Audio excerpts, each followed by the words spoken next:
Everybody to this meeting of the Business and Housing Policy Committee on Tuesday the 29th of November 2022 in the Walton Suite of Winchester Guildhall. My name is Councillor Bronk and I'm the chairperson of this committee. Before we start the agenda items, I've got a few housekeeping points. This meeting is being live streamed and recorded to the Council's YouTube channel. Subtitles are available and advice on how to turn this on is on our website.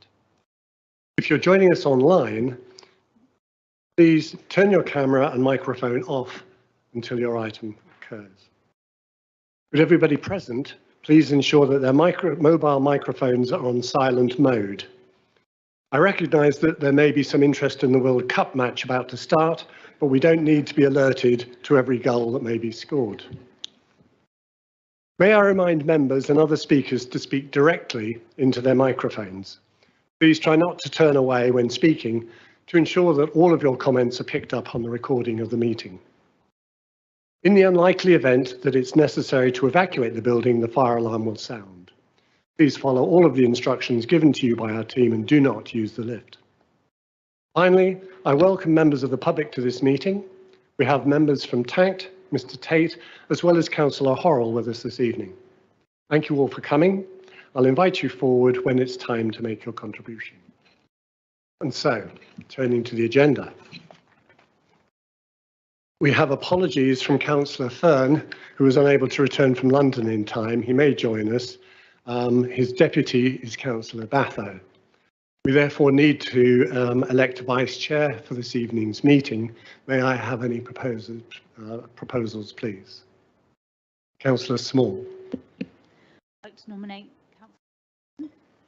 Directly into the microphone, but I caught Councillor Camoison. Thank you very much.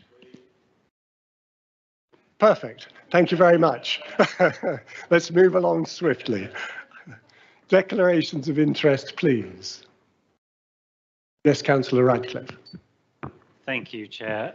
Just to note that under agenda item 6 later we'll be discussing a paper on housing, which makes reference to listings on the website Airbnb. I just wanted to note that I am an Airbnb host. Thank you for that declaration. I shall now provide you with my chairperson's announcements. We introduced updates on matters discussed at the previous meeting last time round, and so I shall give you a quick overview or progress report. On the private sector housing renewal strategy, officers have noted the comments of the Business and Housing Policy Committee and are giving them their consideration with a view to amending the strategy where appropriate and before its presentation to the Cabinet Housing Committee in February. This includes changing priority 2, improving housing conditions in the private rented sector, to become priority 1. Removal of the proposal to provide grant assistance for landlords and owner-occupiers to fund essential repairs, and that all references to Winchester in the document should read Winchester District. On shared prosperity funds, confirmation of the £1 million expected from the UK Shared Prosperity Fund remains outstanding. Despite recent chases, the Department for Levelling Up, Housing and Communities has not provided a timeline against which we might hear the outcome of the Council's investment plan.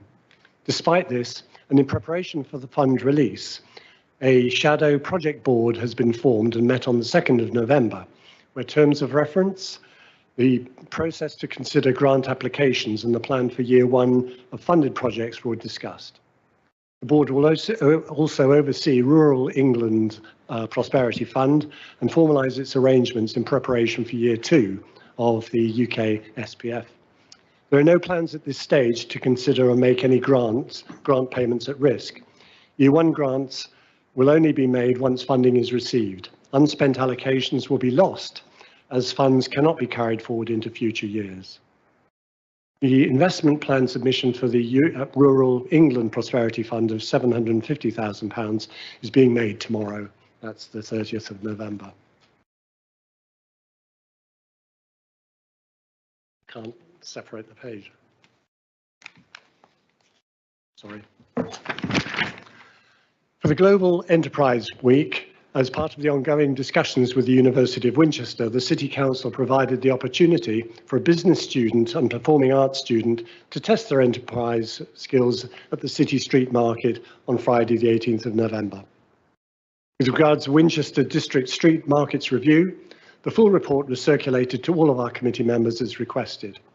Questions and debate at our last meeting included a restriction on single-use plastics, safety concerns regarding the operation of the city street market with reference to loading and unloading, ease of access for users of the high street during market operating periods, and further uses of the Broadway. Officers are giving this their consideration in terms of inclusion in revised operating policies, the ongoing management of the city street market. These policies will also form part of the procurement process being undertaken by the estates team next spring. That concludes my chairman's announcements.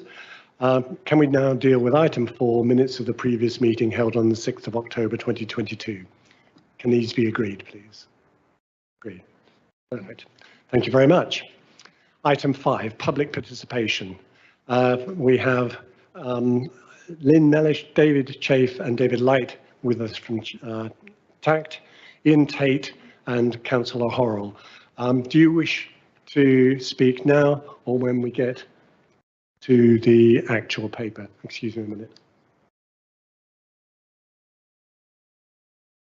Oh, okay. Oh, certainly. Oh, yeah, definitely. I've just received notice that Councillor Miller has been unable to make it tonight, not just late, and therefore there's a request that Councillor Horrell act as his deputy, who happens to be with us already tonight. And so I'm very happy if Councillor Horrell would care to join us as deputy to Councillor Miller. Thank you very much, Councillor Horrell.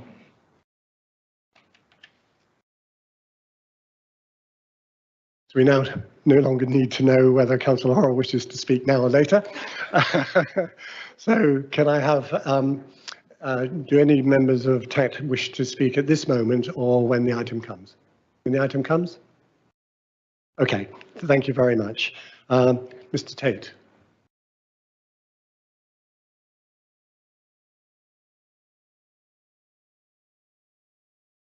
Okay, yeah, happy for you to speak now, and then the any questions or whatever can be answered as part of the introduction. But I'm happy for you to also ask a supplementary quickly if necessary. Thank you.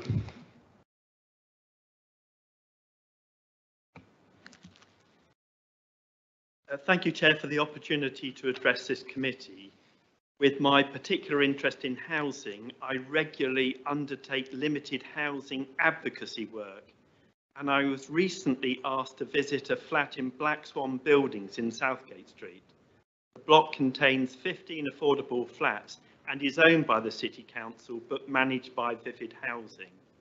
The flat I went to see had a number of very obvious defects, namely broken windows, one of which had been boarded up, although other windows still contained broken glass and couldn't be opened safely. There was also very clear evidence of significant dampness and mould in the bathroom. My dilemma when talking to the resident who had asked me to call, but who wasn't the occupant of the particular flat, was that the broken windows had been caused by the tenants themselves. Therefore, my understanding is the landlord wasn't obliged to replace the double glazed unit, but only to secure the property. I also suspected that the dampness in the bathroom was triggered by the way the tenant lived in the flat, from what I could see. I do know the tenant of the flat, and I'm pretty certain that they would be classed as vulnerable. So does either Vivid or Winchester City Council need to do something more to help? In light of the Arwab Ishak tragic incident with Rochdale Borough-wide housing, what responsibility does the owner of this building have for the tenant? Over the years, I've visited many council-owned properties and also private rented homes, which have often been subject to significant damp problems, but have invariably been advised that the problems stemmed from tenants' own lifestyle behaviours, not ventilating the property well enough, not using the heating, drying their washing indoors and hoarding. Should the council reconsider the advice it gives, and would this be for both its own housing stock and that of the private sector? If so, what advice could that be? I recently addressed the Cabinet's Housing Committee about the need to greatly increase the number of affordable homes across the district, and would hope that dealing with dampness in the housing stock could be addressed in the emerging housing strategy. Thank you very much, Chair. Thank you, Mr. Tate. Thank you for bringing those issues to our attention. And hopefully we'll either have more information shortly or back to the committee so that we might sort of share that. So if we may move to the introduction, please, for the Emerging Housing Strategy Scoping Report, and have an introduction from Councillor Ferguson and/or Karen Thorburn. And if possible, if you can make any comment in response to Mr. Tate's concerns about mould and responsibilities. Thank you. If I may, Chair, I'd like to try and address Mr. Tate's comments about the mould in the properties to such an extent, but I will ask perhaps Mrs. Knight or Mrs. Thorburn to also address that first before I introduce the paper, if that's okay. That would be great. Thank you. Obviously, the council takes mould and damp in properties very, very seriously. And one of the initiatives we're taking for our own social housing property, as well as the advice we give to tenants on occupation, is that we are looking to put in place better monitoring equipment, which will allow us to regulate what's going on in those homes to perhaps prevent that dampness happening. As part of the retrofit programme, we're looking very closely at ventilation, and often damp and mould is caused not just because of perhaps the misuse of how you dry clothes, etc., but because there is a lack of ventilation. And if we want to make homes more energy efficient, we also need to look at the ventilation to stop problems occurring. We recently received a letter from the Secretary of State asking us to produce a report, which officers have been working on this week, about the level of damp and mould in our own properties, and that work has been done, I believe, and Karen Thorburn may like to comment more on that. But it will also ask us to look at what's happening in our private sector properties. I can't comment specifically about the one particular property that you've raised, but I'll perhaps ask Mrs. Knight to talk about that. And if there's anything else Karen or Julie would like to add to that response, if that's okay, just before I go to the introduction. Thank you. Yes, Councillor Ferguson's correct that we have a response ready for the Secretary of State to go tomorrow. It just needs to go through ELB's final sign-off in respect of the private sector ask of us. We're fairly confident that our landlords are pretty responsible in our area, and we're not seeing a huge amount of complaints around mould and damp, but that's not to say that we don't know about those people that are suffering. So we do understand that it's a piece of work we need to take forward once we've had further direction. With regards to social housing, that's going to come through the social housing regulator, and we will be expected to respond in the middle of December for that. And there's quite a clear format I think we need to fill in. Again, we don't want to be complacent, but we have been tackling mould and tenants' behaviour through that, as you say, through work for many years now. And we've looked at ventilation. We do a lot of a big education piece. So we do videos and leaflets and all sorts of things to try and help people. But there's always more we can do, and we're certainly taking the case very that sad case very, very seriously. With regards to Black Swan Buildings, that's not a property that sits in the HRA, but it is a commercial property that sits with the estates team, and there is a lease between them and Vivid. But that is the case. We can certainly speak to you afterwards if you're able to share the address, and we'll do some housing advice for that individual and see if there's something a bit more suitable. And we've also in the past worked quite closely with Vivid to make sure that those properties are maintained. So there certainly is a strategic housing team, a role for us to play in that. So thank you for bringing that to our attention, Mr. Tate.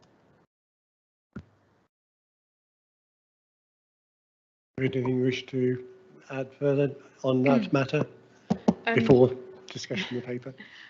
No, Just really as well, I'm really conscious currently in the cost of living crisis. We are concerned that some of our most vulnerable tenants won't be heating their homes. And if we have a very cold winter, when homes get cold, they get damp. So as part of our tenants' sustainment work we do and our welfare support, we are looking at how we support tenants who can both keep their homes warmer potentially and also to reduce that likelihood of mould. So we take this issue very seriously and we are thinking about it in the round, given there are additional pressures on people's homes this winter because of the energy and cost of living crisis. But if it's okay, Chair, I'll now introduce the paper. I'd like just to see whether Mr. Tate is happy with the response, or if you've got a further request directly linked to it.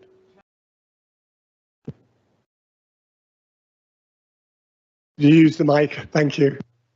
Just in case it came over wrongly, I wasn't implying any criticism of the council. I hope that's clear. It was just pointing out particular issues. No criticism intended whatsoever, Chair. Thank you. Thank you very much for that clarification, and that's greatly received. So if you would mind introducing the paper, thank you very much. Thank you, Chair. So I'm very pleased to introduce the scoping report for the Housing Strategy 23-28, which I must make sure everyone's aware is at the very earliest stages of development, and we're going to welcome the committee's views on the contents of the report before you today. I think it's important to stress that we are at that very beginning of the process, and we're keen to understand members' thoughts on the process we're proposing to undertake to develop new strategy, which includes an in-depth review of the existing strategy and consultation with a range of stakeholders. And in particular, we're keen to understand the committee is being asked to comment on what the overarching priorities for the new strategy should be. And again, Mr. Tate asked whether mould should be considered within that strategy, or how do we keep our homes free of mould. The housing strategy takes its lead from the council plan, but is also closely aligned with the council's local plan, which is currently being refreshed at the moment. And this scoping paper sets out 6 possible priorities that have been initially identified to help the discussion today. For my part, I have talked to officers about whether we will need to place greater emphasis in the emerging strategy on the need to provide secure privately rented accommodation for couples and families, as we know that an increasing number of people are now living within the private rented sector, and for many of those people that's a very insecure tenancy and they can't able to call somewhere a long-term home. The paper points out the landscape has changed since the last strategy was developed, and we may see things continue to change in the housing market over the coming years.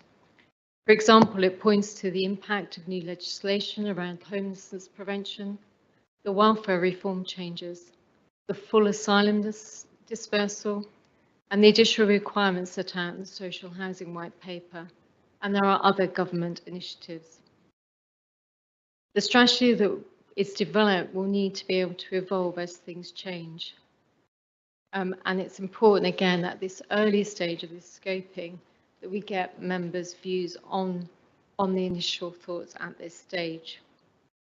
The other thing I wanted to point out is the paper refers to the fact that we will consult with stakeholders. Again, I've talked with the team about I'm keen to ensure that that consultation, when we talk with stakeholders, doesn't also include direct consultation with residents, and I know the team will be looking at that. We have both Karen Thornburg and Julie Knight in the room, and we're happy to answer any questions, but we are looking forward to hearing the committee's views. Thank you. Would you like to add to the introduction, as they said? No? Okay. Okay, thank you very much for that. I'm sorry about the slight interruption here. We have reports of a problem with the online feed.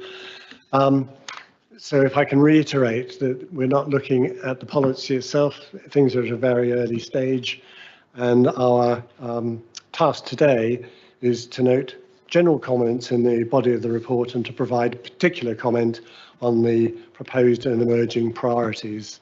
So we have 6 identified, but we may wish to identify any others, and we're not governed by the priority in which they've been listed so far. So may I open up, ask questions or, yes, Councillor Isaac. Thank you, Chair. Can I ask the question on policy? Yeah, please. I'm happy to have questions about the report and the suggestions that are within it, provided they're at a high level dealing with scope and not matters of detail, because hopefully we'll see the policy once it's formulated. Thank you, Chair. Yeah, no, it's top line scope. Last time at the Business and Housing, we mentioned that in our rural communities, we're losing a lot of private sector because we don't have a lot of our own homes over there. So we do heavily rely, particularly in Alresford and surrounding areas, on private sector. And increasingly, those properties are being sold. So our availability is diminishing rather rapidly. And we've got situations now where they can't find anything. Kids are in school. They're having to be offered alternative emergency accommodation in Winchester. But this is not a situation that's going to go away. So I'm just thinking in our scoping, could we put some provision where you've maybe mentioned, access to mixed affordable, and how in some of the rural communities where it's predominantly private, how we might fill the gap if things start to diminish any further. Would that be okay? Thank you. Let's add it on to one of the comments. We had Councillor Scott, please.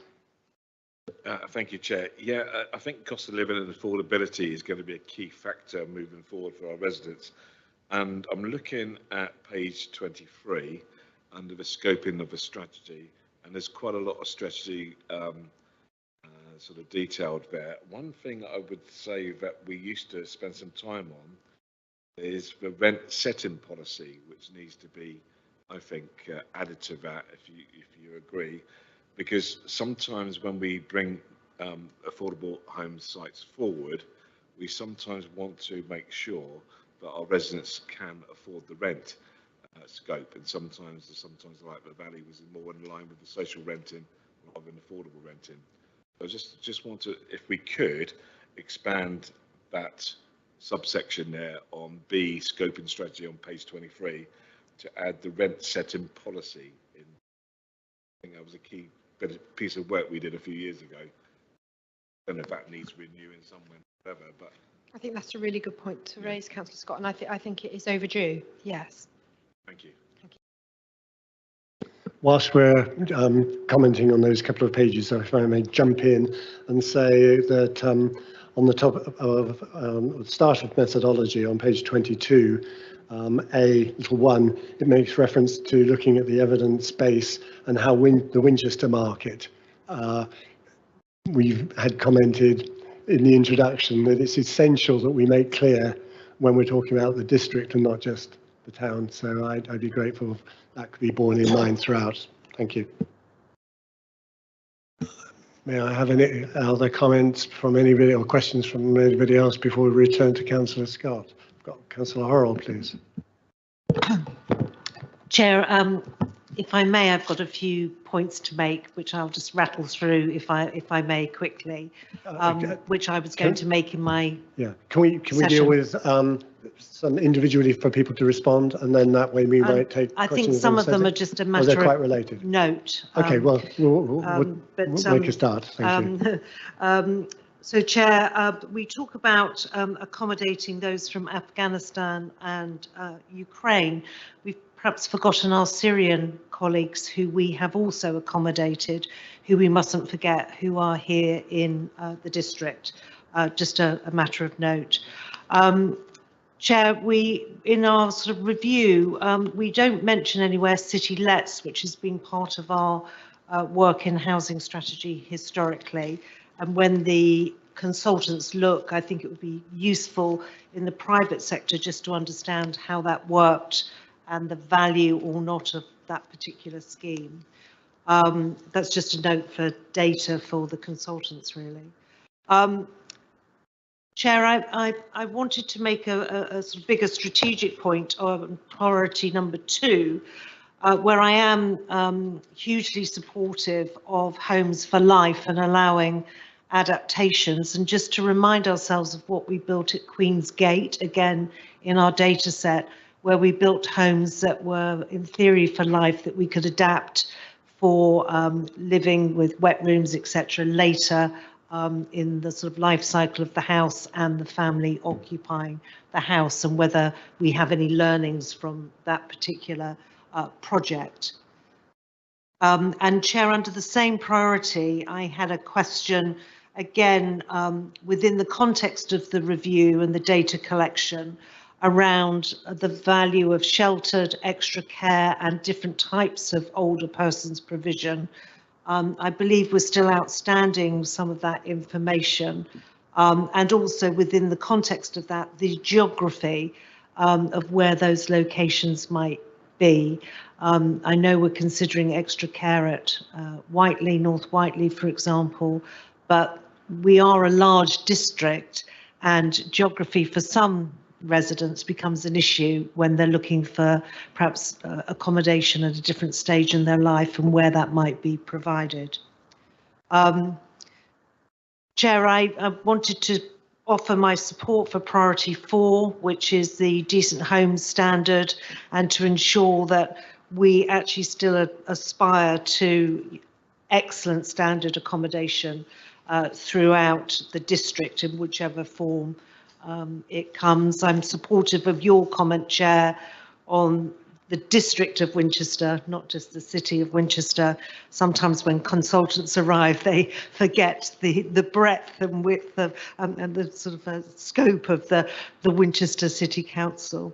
And Chair, the other element which I think we might need as a data point in for evidence is really what the aspirations of our institutions, educational institutions, are going forward. What are the targets for Winchester, Southampton, Sparsholt College, etc.? What are they aiming for, so that in the context of the young people who might be hoping to be here, what are their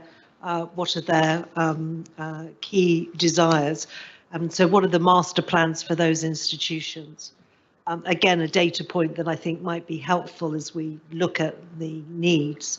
And then finally, Chair, I'd like to see very clearly stated in the consultation exactly where the Cabinet Housing Committee fit, because that's a new entity which we've discussed and along the way, and has a breadth of representation which is helpful, and obviously TACT are part of that, so that we can just make sure that that useful committee is embedded in the process too. And Chair, thank you for letting me rattle through those, which I was going to say in my session that I'd asked to speak on. Thank you. No, well, thank you. They were nice and succinct and direct. What I would say is that it was helpful that you referred to policy 1 or 4 or whatever, but that was just for ease of reference as opposed to our agreement that those are the actual priorities. Do we have any other questions? Councillor Batho. Thank you, Chair. I'd just like to refer to the priority 1 and section 3, which refers to the strategy assessing the impact of loss of family accommodation regarding HMOs. I'm just wondering, does the strategy not need to go further than this, and actually, rather than just assessing the impact, actually give guidance as to how this can actually be resolved in terms of the impact that is, I know, having in some areas of the city and wider. The other point that I was going to make was in terms of priority 4, I'd support Councillor Holland on this. I think that access to affordable and energy efficient accommodation must be the priority for us in the city and the district. The sort of need to actually ensure that we have housing for the least residents who are least able to afford it, but also with the climate crisis to actually have accommodation that's actually energy efficient and actually meets our requirements in terms of net zero for 2030. And finally, the last question was regarding a point that Councillor Ferguson made about consultation. Just wondering how we're actually going to ensure that we have consultation across all of the resident base within Winchester and the district to make sure that their comments and their sort of views are made about this strategy. Thank you. Thank you, Councillor Basso. Do we have any other questions or observations on the priorities? Can I deal with Councillor Radcliffe and then come back to you, Councillor Ferguson? I just wondered if you wanted us to try and answer some of the questions that Councillor Batho has raised, or are we collecting them all up, Chair? What I'd like to do is just have hear Councillor Radcliffe's, and then maybe we can cover them. I know there have been a lot of things thrown into the air, but it would just be useful to have the collective thoughts and questions. Chair, thank you. But in fact, mine aren't so much questions as observations and comments. So if you want to divide the discussion, I'm happy to wait. Councillor Ferguson. I was actually going to try and address the question you raised about the impact of HMOs, and we've also put Airbnbs in on the potential loss of family homes. We know that is a factor in the city, and I think what the strategy is trying to do here in the scoping document is identify that we need to look at that. It was actually a question I wanted to ask Councillor Isaacs when she was saying that there isn't availability of rented accommodation. I wondered whether perhaps not HMOs, but potentially Airbnbs were having an impact on Alresford as a market town in terms of also removing some availability of accommodation. But just before Councillor Isaac answers that question, just because Alresford is such a beautiful place, and I can imagine it's a honeypot for Airbnb owners, we are looking at, sort of as part of the strategy, or even as a separate piece of work, to see whether there could be a task and targeting group around looking at that very point, the provision of family homes across the district and what impact HMOs and Airbnbs are actually having on that. But that's a piece of work we're sort of looking at the moment, but it obviously would fit within this, and we've been talking to Councillor Scott in detail about that. But sorry, Councillor Isaac, sorry to ask you a question back. Delighted that you have, not a problem. Thank you, Chair. In relation, it's a mixture in our area, so there are little rooms or annexes, and then it goes to separate houses or accommodation. We have quite a lot of Ukrainian guests in our area, so a lot of those have been taken up that predominantly would have perhaps gone to the area. So that's wiped a proportion of separate homes that maybe would have gone, but not some are extra, if that makes sense. The other thing that's happened is where people have sold and are looking for accommodation in the area and can't find anything, then they have utilised long-term things like the Watercress line and things like where it's 2 or 3 bedroom accommodation whilst they look, or their house has fallen in, which has also removed some of the businesses gained, but because it's got long term, but obviously it's again reduced some sort of sort of short term house. What the problem has been is that there's been a sale of these houses where there've been flats or accommodation, and for whatever reason the private landlords decided to sell, and that's what's diminished, because that's not coming back onto the market as a rental. It's being sold, and it's then property markets, as it were. So those are being sold to people who will live in the area. So it's not a rental sale. So it's that accommodation that seems to have been diminished. But as far as that, otherwise, it's a popular market town for holidays. Also limited accommodation for families and guests to stay, so they're taken up as well. So it's fairly fluid, I have to say. Does that answer your question? Thank you, Councillor Isaac, and thank you, Chair, for your indulgence. I think it's actually a good point you make in the strategy. We may need to consider that sort of shift or change in the housing market as we see potentially private landlords divesting themselves, moving out of the market and no longer wanting to be in that private rented market, because that, again, given the demand, shrinks the stock. So I noticed Karen's always making a note. I wondered whether either Karen or Gilly, you could address the question of how do we do that? How do we involve residents in the consultation on this strategy as it's being drafted? Thank you. Thank you. Yes, there are going to be various forms of consultation. Initially, the consultation is with key officers internally and key members alongside some of our key partners in the voluntary and statutory sector. And then once we have more sort of concrete priorities to present them to the wider community, TACT have been cited for January, and I'm liaising with Jade Meason, our service leading communications, on the best way we can reach our residents and the quickest way, but across the whole of Winchester, across all ages, demographics. Now, the consultants have devised an online survey, so that will be one way that we will be doing that, and looking at doing some more focus groups. But we've only just started those conversations with Jade last week, so I'm afraid I can't give any concrete answers, but it's a piece we're working on together. Thank you.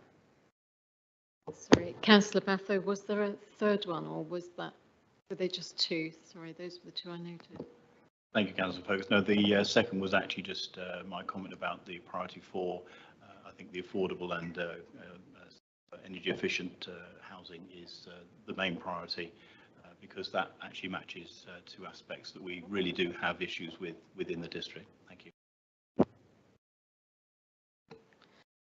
Can I ask you how the interface and the challenges of having 40% of the district within the South Downs National Park will be handled in terms of comments and the strategy, because obviously the availability of additional housing, or the possibility of having it, is not all in the gift of the Winchester local plan, which you made reference to. And therefore, a number of housing policies and standards are not governed by the city council policies. And yet we obviously want decent homes for those within the South Downs National Park, and to provide the necessary and the appropriate housing for our ageing and growing population. The overview was silent on that, and will the therefore consultation and data try to find out what the needs are and help drive the liaison with the Park Authority? I believe Mrs. Knight's going to handle that. Thank you, Gilly.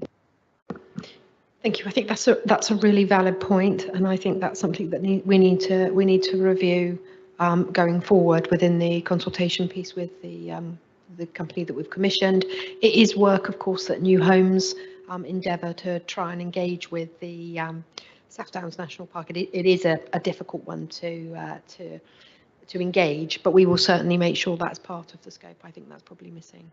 Thank you.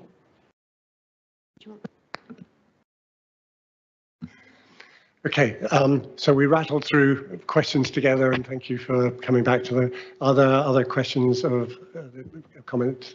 I can see Councillor Horrell, and then we'll have Councillor Cremoyson. Chair, thank you. One of the elements that relates to the rural community is we have an approach to rural exception sites at the moment, and village communities, and you mentioned the South Downs communities, where they perhaps want housing, but it's much harder perhaps to achieve. And I think we need to just consider that. What is our strategy in the rural communities, and in particular how exception sites fit in that aspiration. Thank you, Chair. Councillor Cremoyson.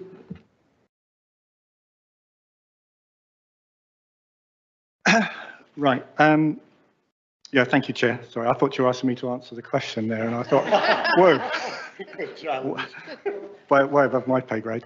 Right. So, looking at the recommendations, I think there are 6 priorities laid out there, and I wouldn't argue against any of those. They all seem decent priorities, and I noted that Councillor Batho made a bid to, say affordable and energy efficient accommodation should be a high priority. So that begs the question to me of, if we've got 6 priorities, how are we deciding which are the highest priorities? Do we have, as part of the methodology of work, are we doing any consultation to elicit input as to how those priorities should be determined? Which are the highest and which are the lowest, or are they all absolutely equal? So just be interested to know how you're thinking about that and what the brief is for your partners. Thank you. Part of the consultation is asking about priorities, because they maybe come up with other priorities that we haven't considered. But as far as I'm concerned, whether there's 4, 5 or 6 priorities, they're all equal. It's just the way that we've put them under heading to capture best where they fit. So if we look at the last strategy in the paper, I've tried to give a brief overview of some of our achievements, and I think we'll agree if we look at any of the priorities, no one is more important than the other. It's just they're all equal, and it's just for the purpose of how we write the strategy. Councillor Ferguson. I think the only thing to add for Councillor Cremoyson is obviously in establishing the priorities, and as Karen said, we do treat them equally, but we have to account for the new pressures that we face. We've welcomed into our district several hundred new Ukrainian families very recently. We do have the refugee dispersal scheme, which means we're likely to be welcoming many more refugee families into our district. So when the priorities emerge, we also have to take account of the current landscape and how things are changing. Just on the issue of rural and exception sites, one of the things we're cognizant of is that there hasn't been sort of the support to help rural communities actually bring forward those exception sites.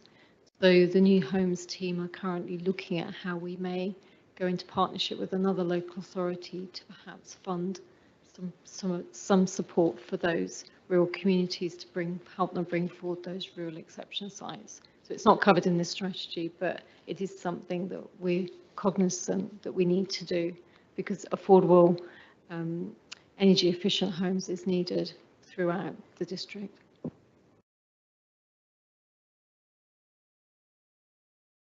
Councillor Radcliffe. Thank you, Chair. Very much welcome this paper. I'm glad that we have this opportunity at such an early stage in the process of developing the new strategy to have an input.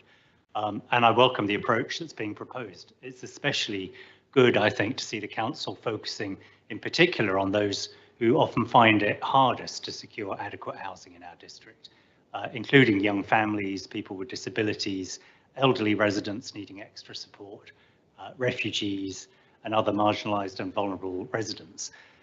This, to me, is consistent with what you might call a human rights-based approach, which is recognising, making sure everyone in our community can secure decent, affordable, accessible housing isn't just a desirable policy goal, although it is. It's also an internationally recognised human right, which is protected under international human rights law.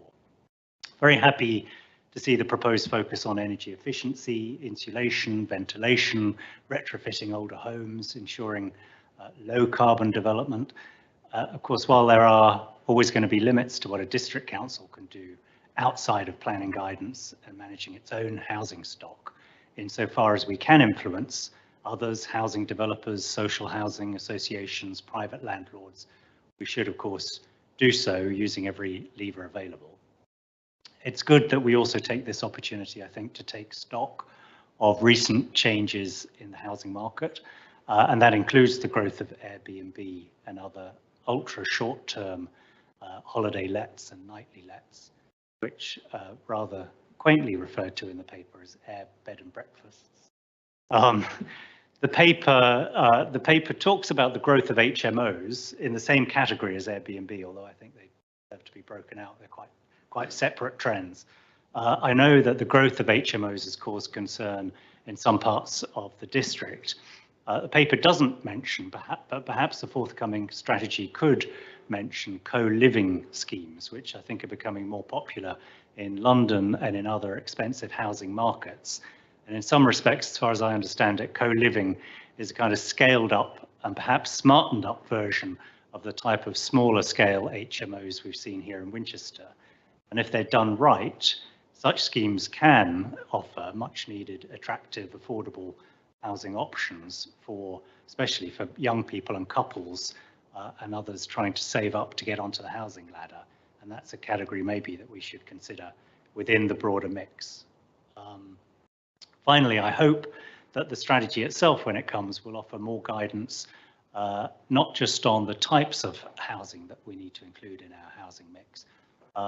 We're all, I think, signed up to the basic notion we want the right houses in the right places.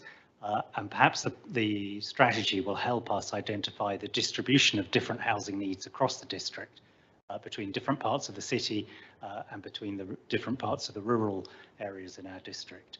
So we get a better sense of the type of housing that might be encouraged in different parts of the district. Thank you.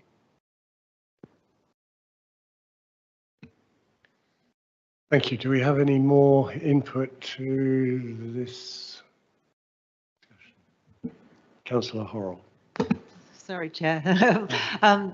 There is a question touched on by Councillor Radcliffe, which is the whole issue of tenures, which I don't see articulated particularly in this outline document, and I think is something that we should be considering more extensively, because perhaps historically we've thought about those in council housing and those in the homes that they've bought, but actually there's a whole raft of other ways of accessing good, decent homes and in communities, and that we should just be cognizant of that and how we're promoting some of those elements and how that works for us to then ensure that distribution of homes across the district. Thank you, Chair. Thank you. With that in mind, the 5.2 refers to a timeline of activity, and we're virtually at the end of November, and it talks about having consulted by now with various stakeholders through online surveys, workshops and interviews. We've had a request that Cabinet Housing are a participant. Have the stakeholders all been identified and those discussions already taken place, or are we behind the curve? Thank you. Consultation will take on two elements. So there has been now consultation with key cabinet members, or it's been scheduled for this week. And there's also been some consultation and workshops and online surveys with not just internal officers, but they've contacted Winchester and Southampton University, Hampshire County Council, Adult Services, Children's Services, Person Services. That's the correct terminology. Services now. So it's actually ongoing. We actually have a meeting with the consultants tomorrow to see where we are with consultation. They're also doing a full housing needs review of our housing register, and that has taken place with our Hampshire Home Choice Manager. So that will help look at tenure and rural versus city and housing needs. So it's in progress. So some of the people, officers around and members around the table would have been contacted by the consultants.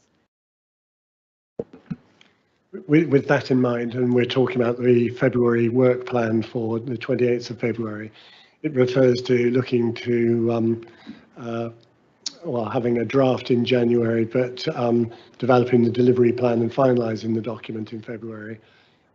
Is there any intention that this policy committee will actually see the draft policy and be able to opine on it before it is taken to other bodies? Because Cabinet Housing is a procedural committee. I'd just like to make it clear for members of the committee where we stand on that. Mrs. Knight may clarify further, but my understanding is this policy, having been looked at this early stage in the Business Housing Policy Committee, which is helping us to form the policy, will next go to, in fact, go to Cabinet Housing. That's where I'm anticipating it will go next. Am I right, Mrs. Knight? You're correct. It's due to go to the next Cabinet Housing Committee in March. I'm not sure whether to deal with it. Sorry, is it March or February? We have March.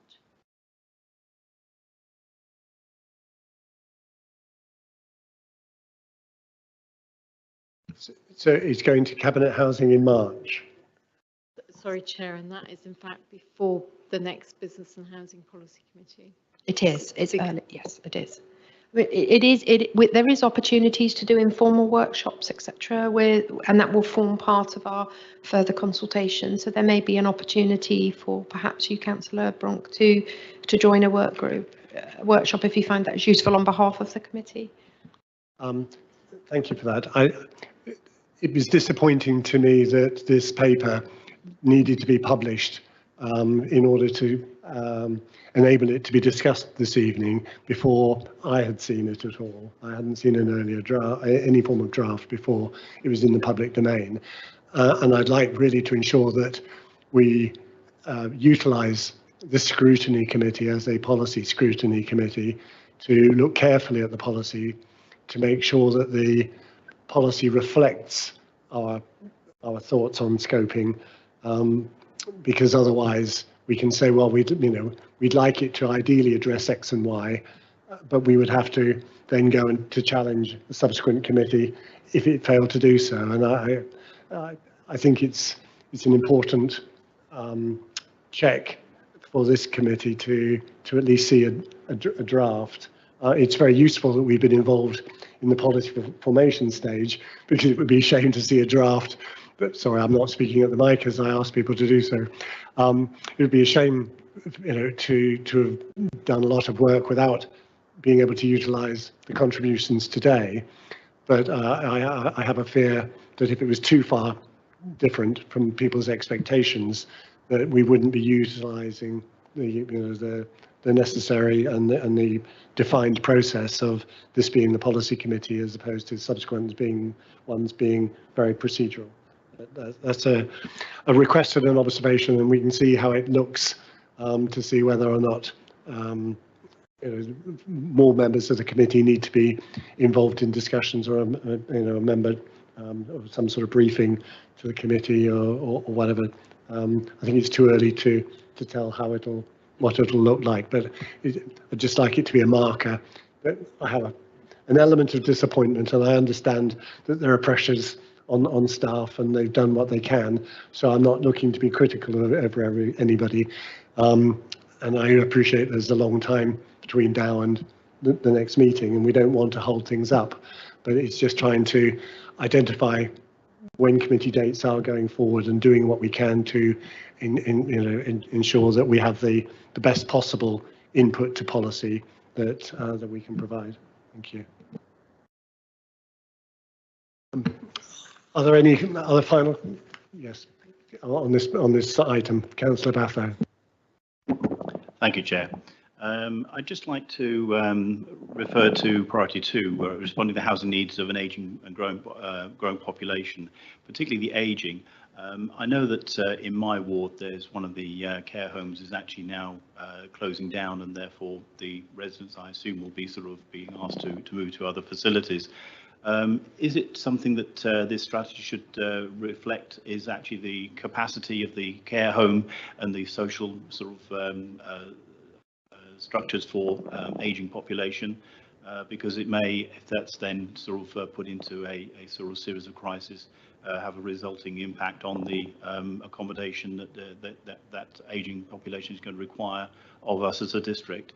So just wondering, though it's obviously a separate element of provision, that actually the strategy takes into account what capacity we actually have in the district for residents to move into that type of accommodation subsequently. Thank you.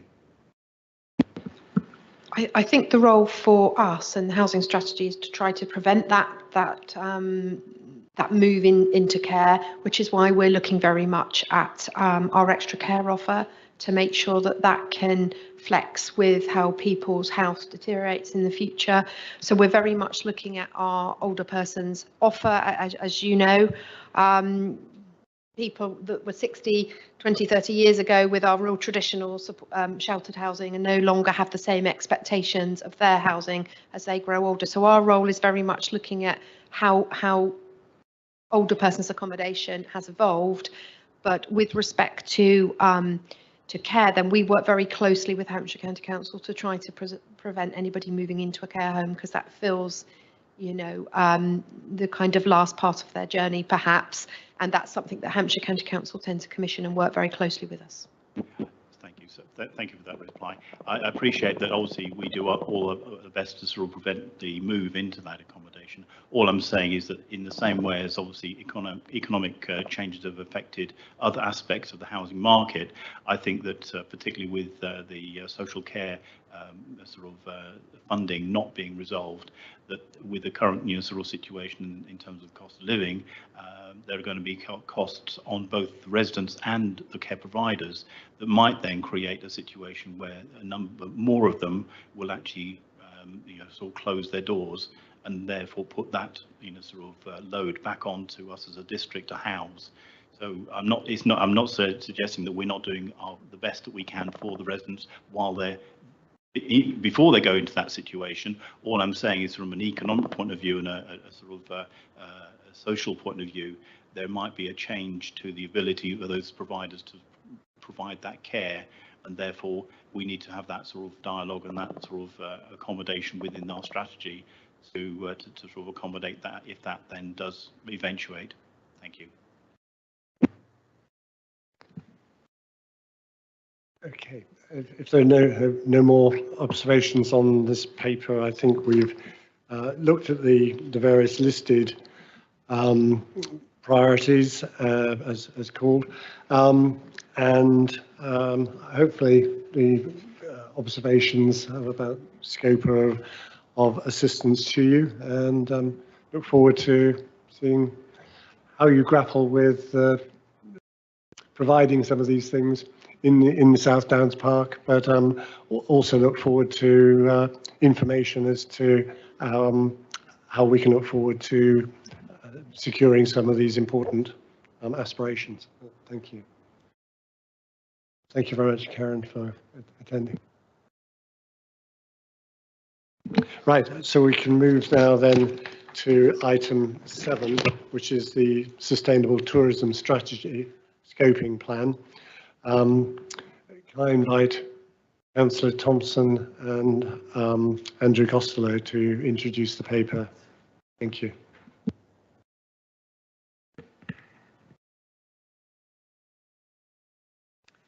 Thank you very much, Chair, and apologies for being a few minutes late to the meeting, so I just missed the first couple of minutes.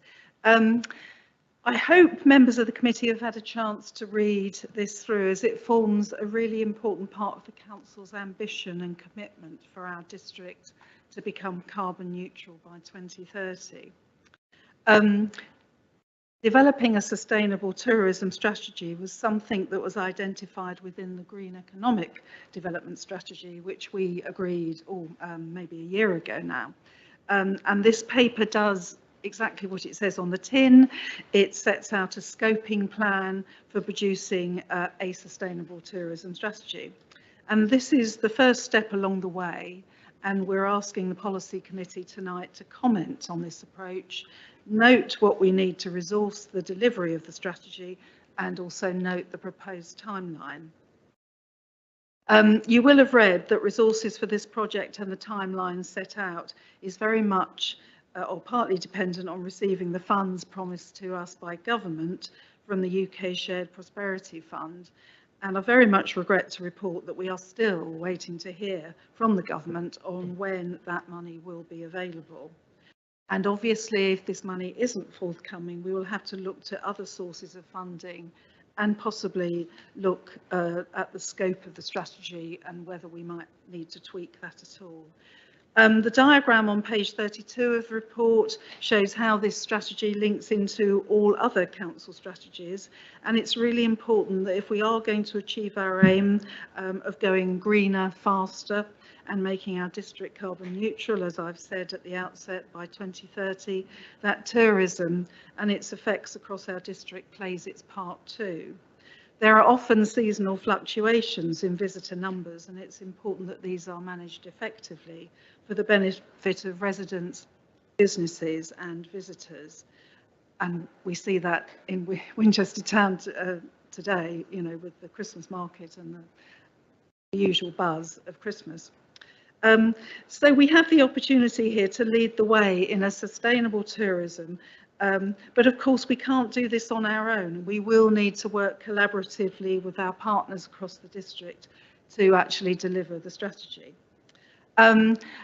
Councillor Wallace, unfortunately, who couldn't be here tonight, has written to me in support of this paper and wants to see the strategy encouraging more car-free visits and really accelerate our efforts to improve sustainability in both local businesses and in our visitors. So I hope members of this committee will also fully endorse the way forward that we're proposing to take on this. But obviously this is your opportunity to come back with any comments and suggestions at this stage, and we welcome your comments from you. Thank you. Thank you very much for that introduction. Andrew, would you like to add anything? No, nothing to add from me, Chair. Thank you very much. Councillor Isaacs, first hand up. Thank you, Chair. Just a quick clarifying question. Sorry, Councillor. The comment in relation to vehicle visits, you know, sort of lack of car and driving to visit. Presumably that would be more for Winchester rather than our little districts that don't have any regular bus, well, very expensive bus service and no train service. So the only way really is dominantly for our visitors would be via vehicles. So is there a provision within the policy as to how that might be sort of covered? Well, obviously, no, it doesn't just apply to Winchester. It applies to, you know, our market towns too and across the district. And the lack of public transport will be obviously in the mix of that, and it will be something that we'll be looking at and seeing how best we might be able to improve matters. But obviously, this is something we can't deliver on our own. As I said, it will have to be delivered together with our partners as well. So we will need sort of partner buy-in to this way forward. I don't know whether Mr. Costello wants to add anything further. Thank you very much, Councillor Thompson. Just to add to that, we are looking at this broadly across the whole district, and this is a broad sustainable tourism strategy, which is why we wanted to position it in terms of its interrelationship with other strategies and the council plan that we're delivering on, and we will be working with key transport and delivery partners. We may not be able to deliver everything we want to, for example, in say the first 5 years, but it will be looking at how visitors can move more sustainably across the whole district, not just within the city itself, and absolutely echo the challenge that we have in our market towns, absolutely.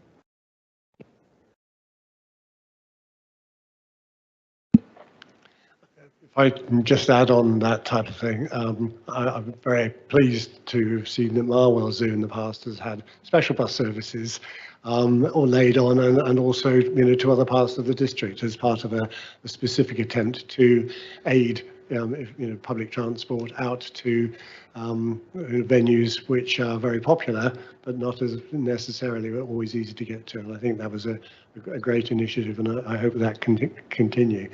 Do we have other? Councillor Batho.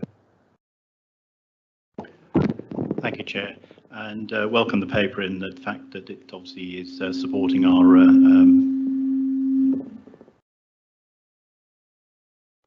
priorities of addressing the climate change. One question for me, and it may just be my little lack of understanding, is what is going to be in the cultural strategy, just sort of as an understanding, And how will this strategy actually help tourism become more sustainable? So the cultural strategy and the sustainable tourism strategy are to some degree interlinked, as indeed the tourism strategy is connected with the carbon neutrality action plan, and so forth. The cultural strategy is looking at a very specific sort of area in terms of the cultural and creative industries, and where we are now and where our expectations, our opportunities to grow Winchester as a district, as a cultural destination. Whereas the sustainable tourism strategy delivers specifically and deals specifically with the visitor economy, more so than that wider cultural offering. Your question in terms of how the strategy will help tourism economy grow, the purpose of the strategy is obviously to provide that roadmap to actually influence the existing tourism providers that we have within the visitor economy, and also businesses potentially looking to set up within the district to enable us to grow more effectively as an economy, to actually incorporate and embed sustainable practices in their way in which they work, because we know evidence already, and has been around for a number of years, that there are a lot of consumers that are actually influenced in terms of their leisure habits around being attracted to businesses that have strong sustainable credentials. So those combined will help to grow the visitor economy, which we know is already very strong in the districts already. Councillor Thompson. Yes, and just to add, that's a very good question, Councillor Pathé. All these strategies are really interlinked, and that is the way that they're all going to work, really. They will all benefit each other. But just had a quick look at your work programme, and there will be another scoping paper for the cultural strategy coming to this committee in February.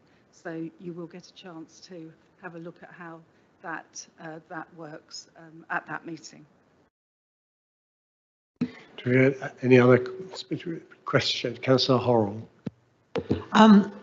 Chair, just one particular area that we've already raised this evening, which is Airbnb and attracting visitors and the conflict with the housing strategy, and just to make sure that we are reconciling the desire to have visitors with the needs of accommodation, particularly as we understand a number of those owners of rental properties are sort of stepping away from the market at this point because of some of the financial and regulatory requirements. So just wanting to ensure that we're not in conflict with ourselves on those two policies, and perhaps to ask Mr. Costello how we might manage that.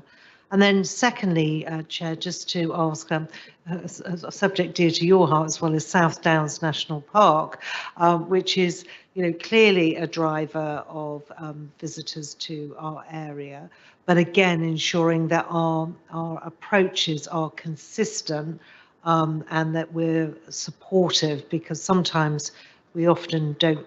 We're perhaps looking into a slightly black hole with the South Downs National Park as to what their intent is, and just making sure as we develop this strategy that we're in close alignment as to what our desires are. Although I know they're part of the broader group, that specifically for us being at one of the gateway points for them, that we understand their direction of travel. Thank you, Chair.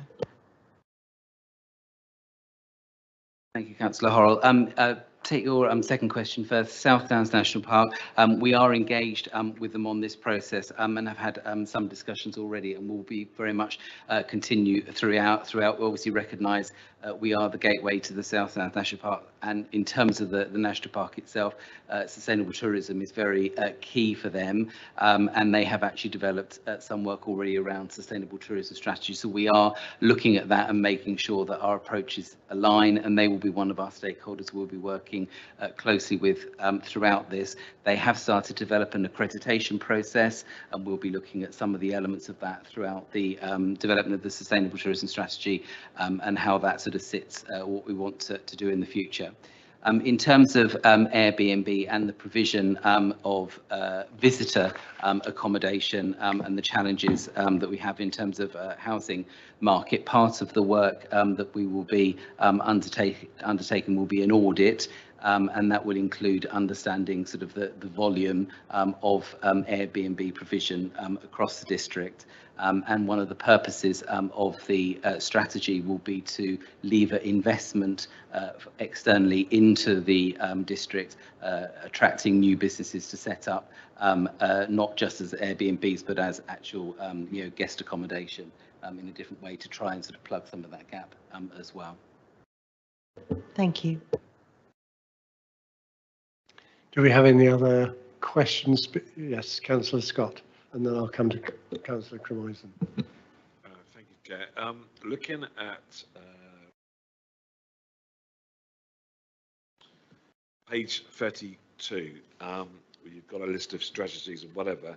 I know this is predominantly looking at the district of Winchester, but within the Winchester town, where does the town forum action plan sit within the strategy sort of forecast that you've got there for us? And you gave us, thank you for the background documents, a note on page 63, destination management plan is now obviously date, and it's got the county council leader rather than the city council leader on page 64. So will that be now, as part of the strategy moving forward, be updated with relevant people pertinent to the city council? But next city councillor, 64. Well, just very quickly, thank you, Councillor Scott, for mentioning the town forum, and yes, they will certainly be consulted in this. You're absolutely right, they haven't got a little square on that chart. As far as the destination management plan, we are updating that, I believe, but Mr. Costello will be able to add. Sorry, yeah, thank you, Councillor Thompson. That document has been put in there as a background document. We recognise that obviously it has expired. It is not a current document. It was placed in there to put into context what the development of the Sustainable Tourism Strategy will be. One of the outputs of the Sustainable Tourism Strategy will be a revised destination management plan, which is that document that you're looking at, which is basically the action plan and the roadmap that will come out of the Sustainable Tourism Strategy.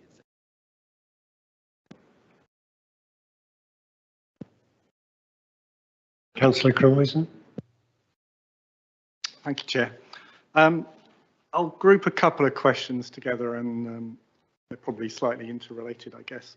So on page 46, table 7, there is a list of named festivals, which probably accounts for most of those that we all collectively recognise are out there. There's probably others that fly below the radar screen.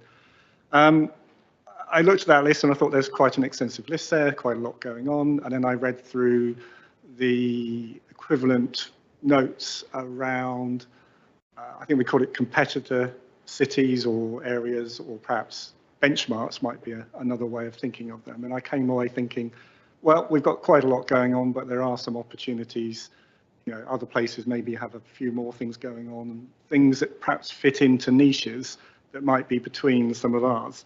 So I just wondered where your thinking is in terms of gaps, in terms of types of festival, you know, the kind of theme, for want of a better word, but also locations. You know, as has been said earlier on, Winchester District is more than just Winchester City. We go all the way down to Denmead, and Wickham. Wickham's got its own little, not more than little, a big community of quite significant festivals down there. So, you know, are there gaps where, by area, you would say we are below saturation, we're not as intensive in certain parts of the district? Or is that part of the work that you're trying to commission here, to find out where those opportunities are? So just wondered what your thinking is on that. And then with respect to those that we are doing or are thinking of doing, I'll come back to this is a bit of a theme of mine, scorecards.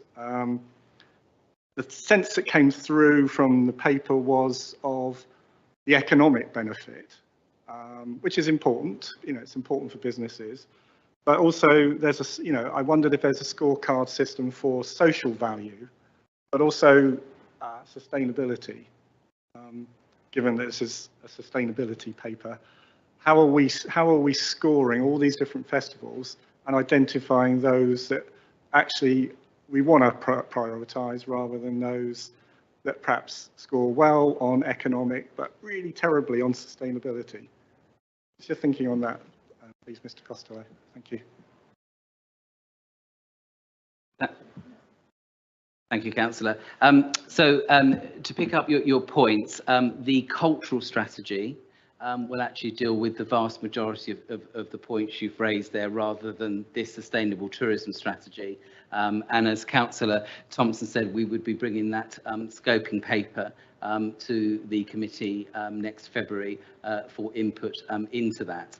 And so I wouldn't want to preempt what that paper will look like. But yes, we are aware, even from the festival's research that we've had, which does inform some of this sustainable tourism strategy work, that we've had an exponential growth in festivals in recent years, but there isn't a strategic management process around our festivals offer, and indeed what is a festival versus an event, for example.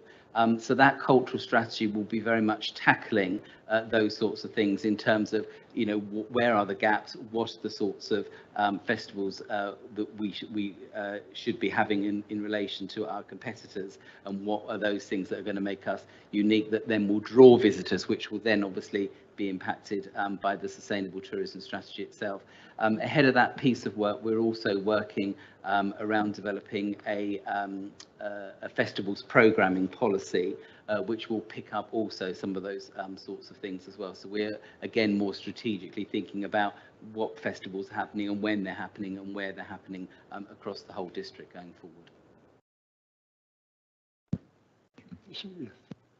Sorry, just a supplementary. Somewhere in the text, I very much picked up the vibe that there's been quite a lot of work to ask people who've put on festivals or events for feedback, questions being asked, and it's effectively market research that will help inform our strategy.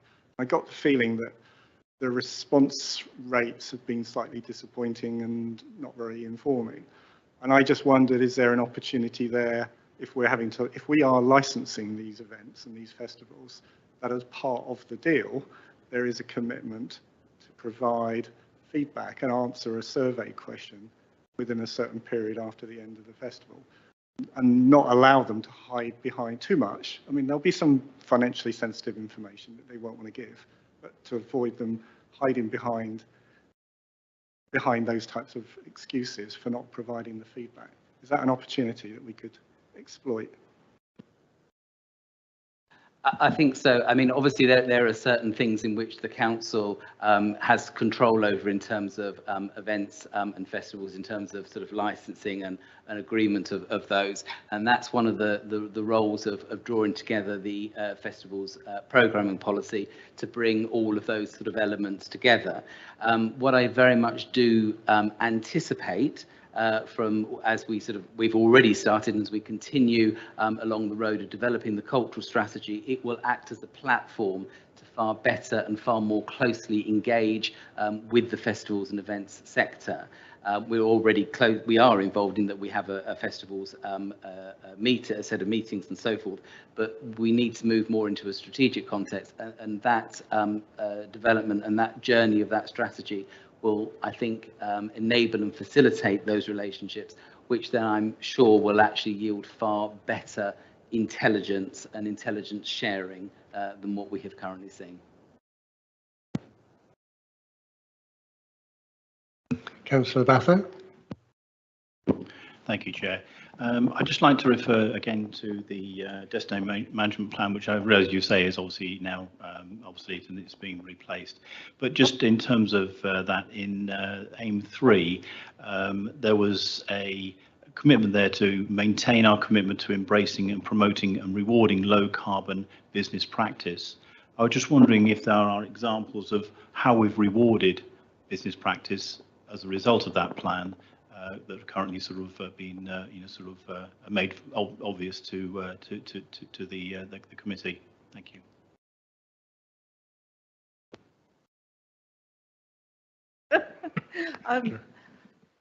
I have no idea, James. Councillor Bather, I think we would have to go back to the office and consider that. I understand that there might be, and that's why I asked the question, because if we're developing a sustainability plan for tourism, and yet on a document that's now sort of obsolete, we don't have any evidence to actually sort of say how we've actually held businesses to account in terms of their carbon sort of footprint, then that needs to be then taken into and be much more visible in this sustainability document that we're coming forward with, and that should be at the forefront rather than being in the sort of sub headings of the actual document itself. Yeah, absolutely, Councillor Batho, and I think when that destination plan was written some sort of 7 years ago, it was part of a mix of things. The sustainable tourism strategy very much puts carbon neutrality, carbon footprint right at the very heart and right at the front of that, and part of the development of this strategy will be to understand in collaboration with the industry, what do we mean as a destination about what does sustainable tourism actually mean to both us as to both the businesses and also to visitors, and then what elements of sustainable delivery are more important than others that have bigger impact, etc. And then part of that going forward will be around how can we enable, how can we engage businesses in actually that transition from where they are to where they need to be. And when you sort of mentioned about sort of being held accountable, part of the reporting and the measure will be to actually gain that intelligence from the transition that they've made, what benefits in terms of the wider sustainable agenda for the whole district has that brought about, and indeed it may be, and not preempting what will come out throughout this collaborative exercise. But we may even, consider, for example, a green tourism scheme, which is around about an accreditation for businesses, which again, actually then provides a very visual way of actually saying, this is what these businesses have done, and that enables us to actually measure and then also hold some level of accountability as well. Councillor Horrell.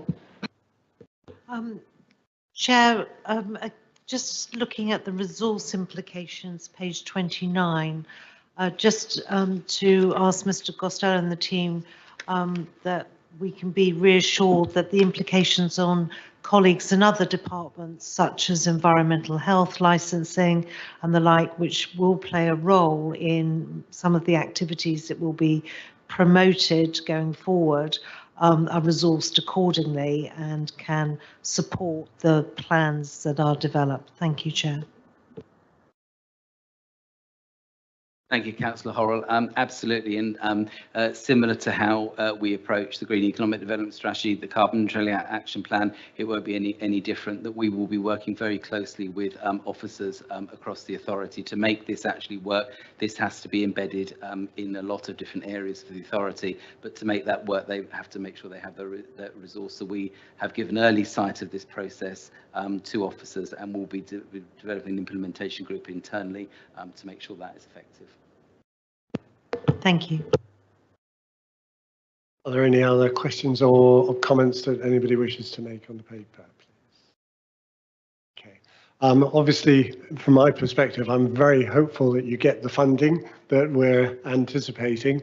I think it's essential that if we can secure that we can proceed as you plan.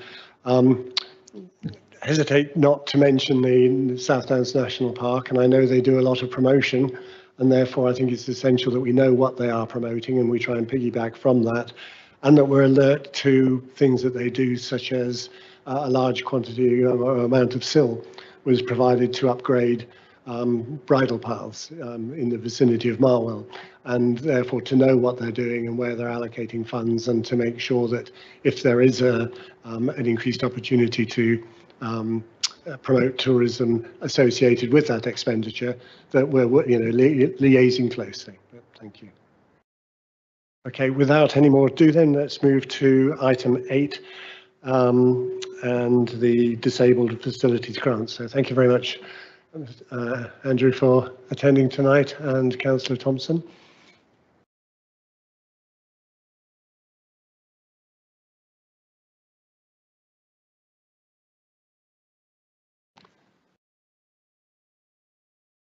Can I ask whether anybody from TACT wishes to make any comment or to speak to this paper, ask any questions? If you'd like to, you may.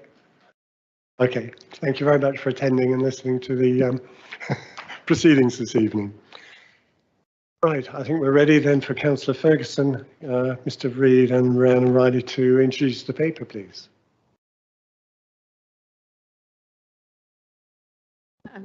Thank you, Chair, and I'm glad to say I think I have just enough power in my laptop to do this. It's been a very, very, very long day today.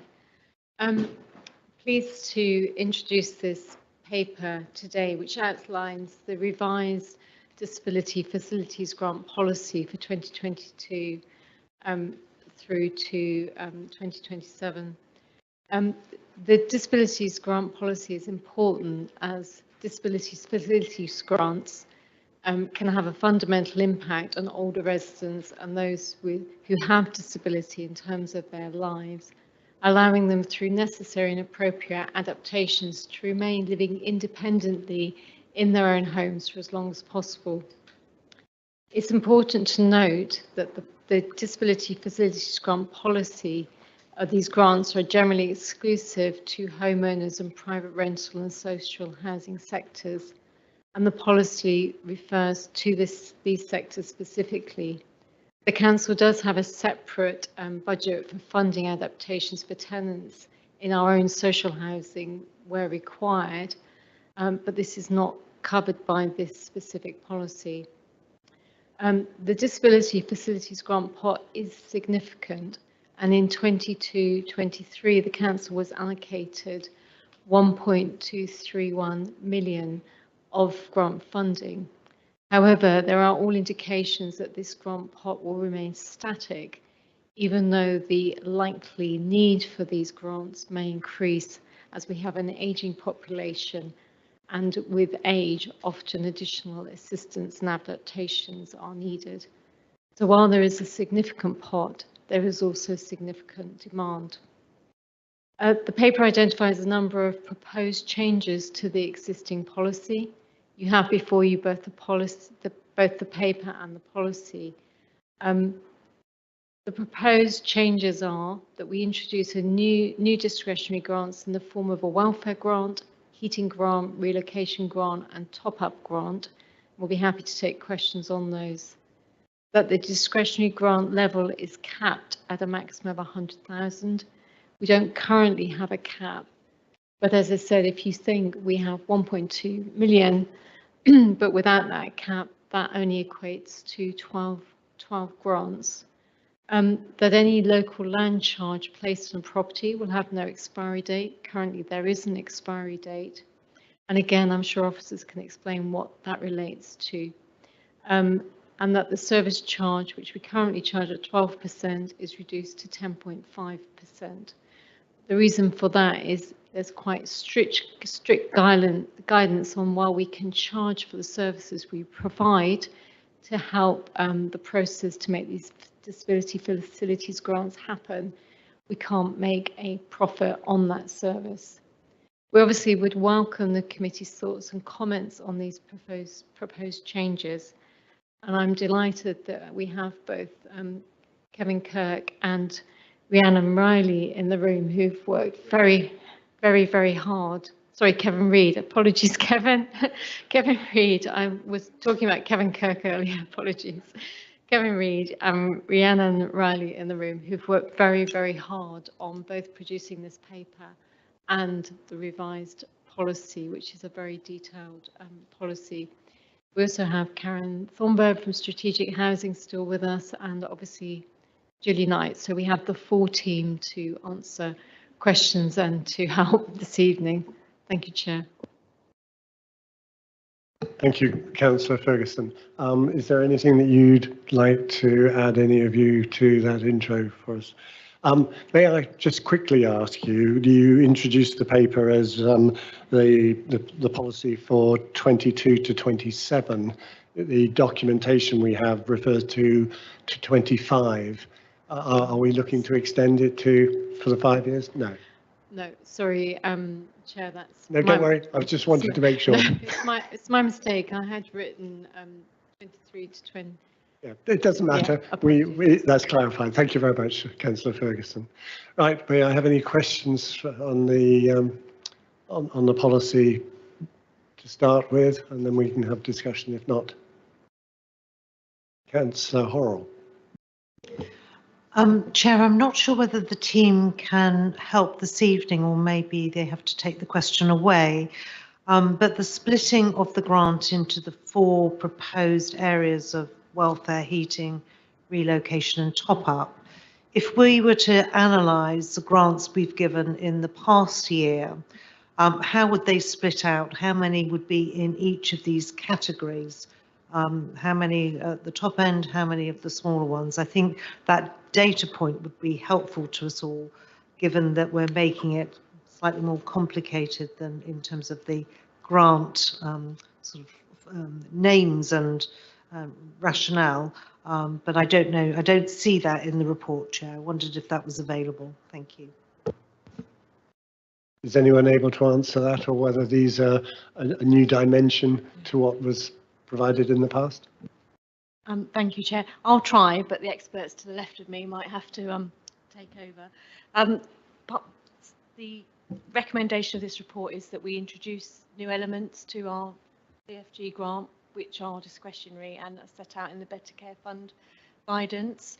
So whilst we already offer the discretionary grant, we're asking to cap that, but the other 3, and Kevin and Rhiannon will correct me if I'm wrong, is that we haven't started to implement them yet. That's correct. The welfare grant, the heating grant, the relocation grant are new grants, discretionary grants, which we're proposing to introduce. Up until now, we haven't actually had such grants. So they are new proposals which we're looking to the committee to comment on. Chair, could I just ask a supplementary then? So in the discretionary categorisation, what have we given at what level for what? Thank you, if that makes sense.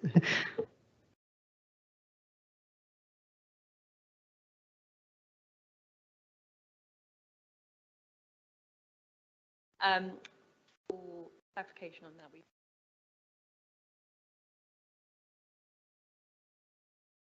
Or borrowing? Is that working? I think. Sorry. For clarification, we can obviously go back and look.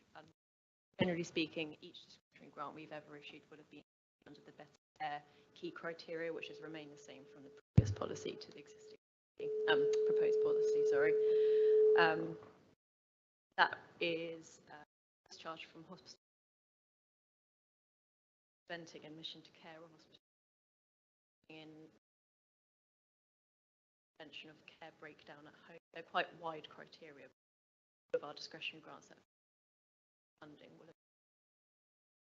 That's how they get through that.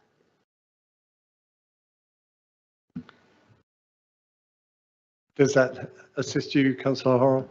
A little. Maybe it's something I can take offline. Yeah, just understand a little more. Thank you. Thank you. One of my concerns is if we're introducing new discretionary grants, to know what sort of reasons there were for the maximum grant that had been available not having been fully distributed in previous years. I think if my understanding is that there was some that just hadn't been taken up, which is obviously a shame, because that could have been very helpful. And therefore, what I'm looking to try to have some sort of knowledge about is to what extent the increase of discretionary grants and potentially of, still a high figure, might impact on the possible distribution, if well marketed, of the mandatory grants. So it's just knowing how you will manage that potential allocation if we begin to reach the ceiling of what's available.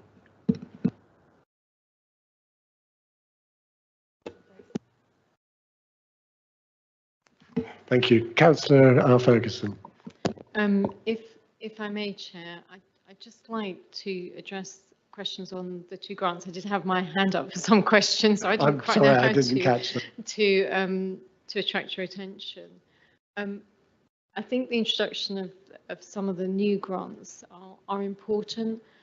For example, the heating grant, which is a small grant, but it could be that actually repairing somebody's heating could allow them to remain in their own home. The relocation grant, again, I think is important, because sometimes a barrier to people perhaps relocating is they can't afford the cost of that relocation. So I think those new grants are important and they do address a need. I'll allow officers to add to this, but the paper also makes it clear that we've added additional resources to the team, which is allowing us to ensure that we can actually go through all the different applications that come to mind. The allocation of these grants is very complex. Each different ask is different. It takes quite a substantial amount of work to assess and to get in place what the grant will be used for, and to make sure that that works through properly. And also there is often some delays between managing the programme to getting the work done. The paper also makes it clear that we anticipate, given current demand, that all the money will be spent this year. On issue of priority, again, I'll ask perhaps Mr. Reid or Rhiannon to comment. I believe that we look at each grant on a first come first served basis, and potentially once the grant pot is empty, then I assume the grant pot is empty, but I'll ask officers to clarify. Thank you, Councillor Ferguson. That is correct. We get a set allocation of grant from the central government via the Better Care Fund. As Councillor Ferguson said, for the current financial year, it's been roughly 1.2 million. It was that figure the previous year, and we believe that up until 2024, 24-25 actually, that figure will remain the same. In respect of grant allocation, referrals we receive are dealt with on a first come first basis, but they are given priority, and perhaps Rhiannon can elaborate on that.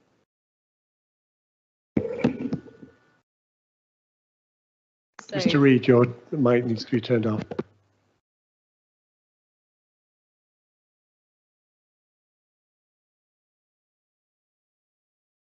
Kevin, it's probably helpful if you could share your mic with Rhiannon, and that may help. Okay, thank you. So a case is started on receipt of a referral. At this current moment in time, I'm not sure if it is, I believe it is referenced. We do have a waiting list to start applications. A referral will come in saying, person, this adaptation. Because of case capacity between, I have an officer, I'm the officer, and I also have another case officer, we will then get to those referrals in date order. So we do have a waiting list. If a referral is urgent, it will be highlighted by the occupational, including our housing occupation. They will skip the waiting list and it started close to immediately. So you say first come first serve. We refer to it date order, quite simply.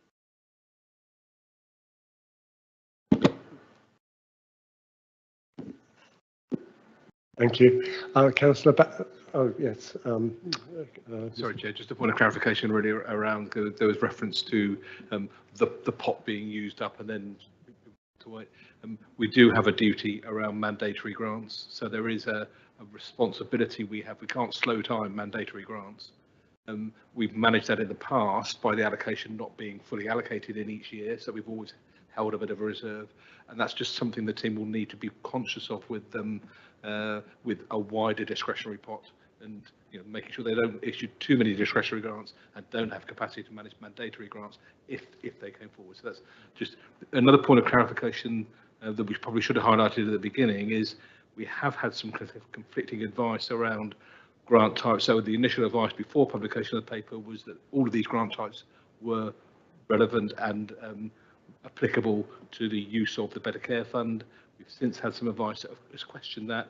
So this still is a draft policy. So the final version of this policy will need to just bottom out that advice as to whether or not some of these more revenue type of grants we can use the Better Care Fund for that. So it's just a note of caution on this paper as it is. We've received good external advice that it does apply, but since publication, some potentially conflicting advice. So it's just a note of caution that we need to bottom that out before we can approve the policy. Thank you. That's extremely helpful. Just one question then further to that is, if there are mandatory grants that, or people who are eligible for a mandatory grant and we've used the pot, does that mean that we, to fulfil our statutory duty of distributing funds that could have been available to somebody but we've allocated elsewhere, that we would have to meet that from some other pot of the city councils? One option that you could forward fund it from another pot and replenish that from next year's grant allocation. There's various ways we could look at that. Have I missed? I can't remember. Did I? Yes. Councillor Batho. Thank you, Chair. I would like to just say that I welcome the report and consider the limiting a bit to 100,000 a very wise decision, given the sort of income is obviously static and costs are only going to go up with inflation. I'd just like to also ask a question about the heating grant. Obviously, that's to facilitate the restoration of heating and sort of hot water. But given the cost of living crisis and the realization that actually insulation is obviously a key part of that keeping houses warm, could that grant possibly, or is the scope to include insulation and retrofitting that in that? That was just a question, because it seems pointless to restore heating to a place that then is actually leaking it out through the windows and sort of roof. And also just to ask in terms of the local land charge, can you just explain what that is and how that then is applied to the properties, please? Thank you, Councillor Batho. In respect of insulation, unfortunately, the actual legislation, although it stipulates that heating can be addressed, it's quite old. It's from 1996, and unfortunately, it doesn't allow us to grant fund insulation in cities. In respect of the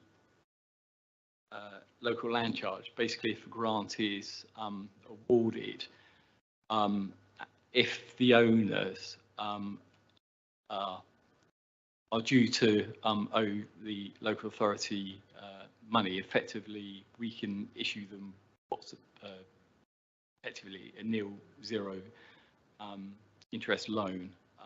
We don't physically give them the money, but the loan is effectively put on the house and registered as a local land charge with us here as a local authority.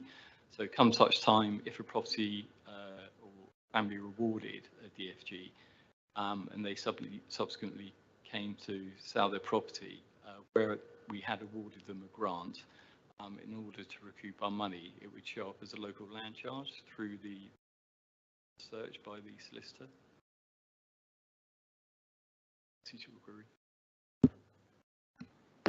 Thank you. So that covers properties which are owner occupied.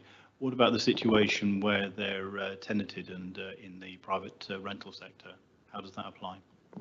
Well, the local land charge still can be applied to a private rented property, so it should still show up on the local.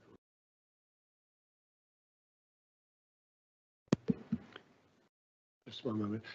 As a supplementary to that one, when the money is recovered, does that then go into like a bonus to the pot in the year of receipt to be used for further grants? Where does it go? It will be recycled. Councillor Camoison. Well, it's good to see that we're applying sustainability to land charges and so on and recirculating the money. I was actually going to ask that question, so thank you for asking that one. Just a basic one, which would be as helpful for my understanding.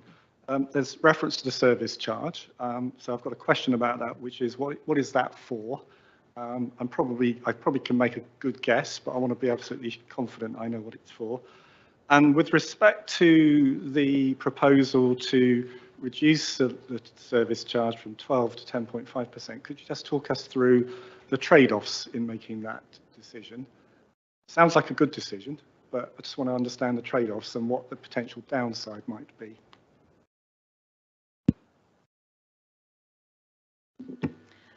In terms of what the service charge pays for, essentially it pays for our services as case officers and any wider staff that are involved. Putting together a case for a grant, so that's filling in forms, putting together a schedule of work, engaging with contractors, performing site visits, paying invoice, everything that gets grant processed. In terms of a trade-off, I don't know if someone else. Thank you. By reducing it, it means that we have actually more money to spend on the adaptation.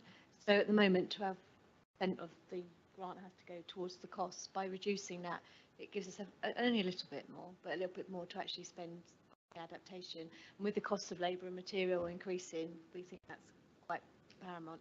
And also, liaising with our finance conditions is that puts us at an balance, but I'm going to hand over to Richard, who's the expert in finance. Yeah, just to pick up on the point that Mrs. Thor was just covering, I think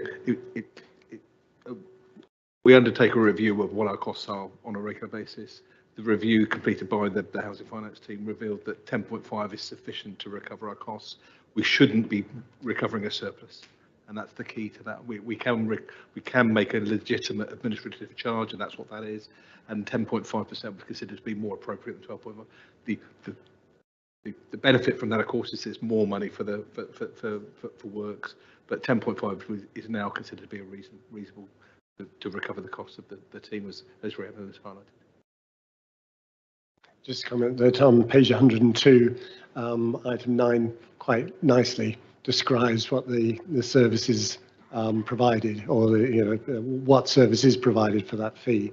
But I do note that the penultimate paragraph of that page refers to 12% plus VAT. So obviously you might be intending to reflect the charge and be planning to go back to amend the paper, but it doesn't reflect the proposed new fee. So that's just something to be aware of, to make sure that that does reflect any agreement to use the lower percentage. Councillor Ferguson. Thank you, Chair. I just really wanted to add that we do know that residents who apply for the grant really value the service that officers in the team provide. Often they wouldn't be able to, get these adaptations made without it. So we feel that not only are we recovering costs, but we are offering good value to residents on that service, and the officers are to be commended for the work that they do.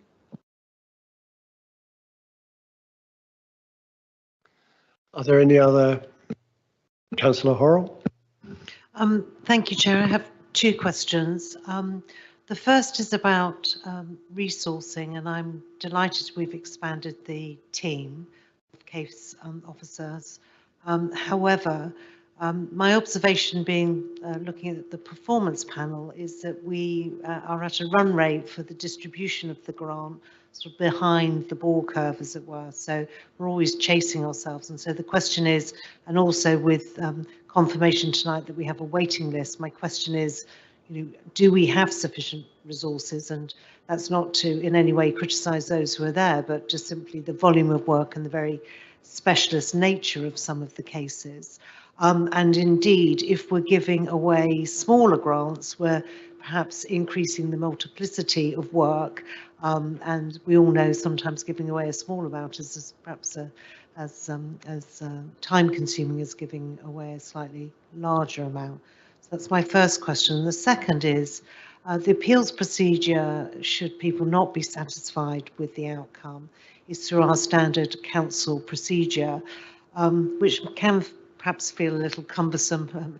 Mr. Botham and others may who deal with that all of the time, but slightly removed. And obviously, very often these cases are very linked to illness and disabilities and just a desire to be in their own home, and whether there needs to be any nuancing of our appeal system to be cognizant of the nature of the work that we're dealing with, and perhaps individuals involved who have that specialist knowledge and understanding. Just two broad questions, Chair. Thank you. Thank you, Councillor Horrell. Regarding resources, our second case officer would have been in post a year at the end of this year. So our aim is to review the impact of that additional case officer. So, for example, what was the waiting list before that case officer joined? What is the waiting list now? How many grants have we been able to put through? So that piece of work will progress after Christmas. And regarding appeals, we haven't actually had any. And also we do a discretionary grant up to 15,000. And most of our requests, as outlined in the report, are for stair lifts, wet rooms, which come under the 15,000. And because they are means tested, then we do say yes more than we say no. However, I do take your point. However, we are a very small team, so those that have the expertise are often involved in the decision making, which then can't be involved in the appeal process. But we will take that back and have a look. Thank you. Thank you. Councillor Isaacs. Chair, just a quick question in relation to, well, actually, it was stair lifts, actually. Presumably, the cost of sending an occupational therapist out to assess it, sending the report back, getting a surveyor to survey whether the practicality, if once it's been approved, that would always be a cost related to that application. A couple of, well, one particular case, that paperwork got lost twice. Whenever it was reported, the offer of sending somebody out again was offered, until I stepped in and sent it to everybody going, okay, we don't want any more visits, we just need the stair lift. Would that be down to something going to a wrong email that maybe is left, or basically just a backlog? And how are we capturing this thing where, you know, somebody's not waiting and waiting, where actually it's not a no, it's just that it's got lost in the ether? How can we prevent that from, what lessons can we learn and how can we prevent that from happening? It may just be a short-staffed, it may be a backlog, but I'd be really interested to know, because we were just going round in circles for months. So just out of interest. Thank you. If it's a case I'm thinking about, and it could be a different one, I think the referral was an external referral, and we resolved it by sending our OT. That we could be talking about two different cases. So maybe if we could take the details outside this meeting. Oh, okay. Yeah. I think that's a matter of process and detail, rather we can than do lessons learned policy from here. that. But if you can, provide a clarification on that, thank you. So, are there any other matters that we wish to raise on this? I do certainly welcome the 100,000. I think it's essential that we don't accidentally spend an enormous amount of money when the benefit could be shared more widely. And I certainly I don't have any dispute with the unlimited expiry date, with the money having the potential of going back in to the pot for the benefit of others. Are there any other comments? That we haven't had many on that, but do I take it that that's agreed?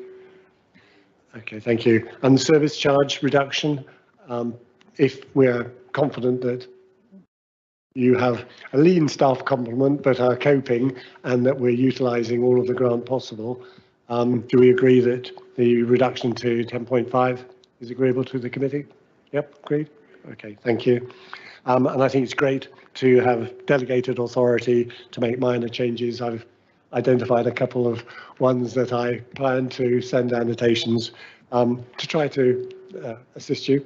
As usual, I will give you annotations and welcome any sort of questions or that you might have on those. So if anybody else has any small matters of detail that they wish to raise, please do send them on to me or to Gilly. If there's nothing else to add on that, then I'll close discussion on that item and move to item 9, which is to note the work programme for 22-23. Our meeting on the 28th of February refers to the cultural strategy scoping plan. And in my enthusiasm to close the meeting, I'm sorry I didn't thank those of you from housing for attending and waiting so long to have your stint. So thank you so much. I'm grateful for you taking the closing slot. Others have done so in the past, and thank you for taking your turn on that. So thank you very much for attending tonight. So we've got the tenant engagement and communication strategy, including the Charter for Social Housing and the Cultural Strategy Scoping Plan. We did talk about in the past whether or not there should be consideration or a discussion, some proposals about showers versus baths and whether that should come into a decent home standard discussion or something. Are people, are the members of the committee still keen to take that forward? I think that would be useful to gain some clarification on and support for a change, if not wholesale, in specific instances. Without other members of housing, and I didn't wish to be critical of any individuals in saying I wish we would have seen a slightly more progressed plan. There was the offer for me to participate in a discussion about the formulated strategy for the housing strategy. Are other people, members of the committee, do they wish to see and have input to the first draft strategy as a policy committee? Do they wish to participate in the, see it as part of a working group?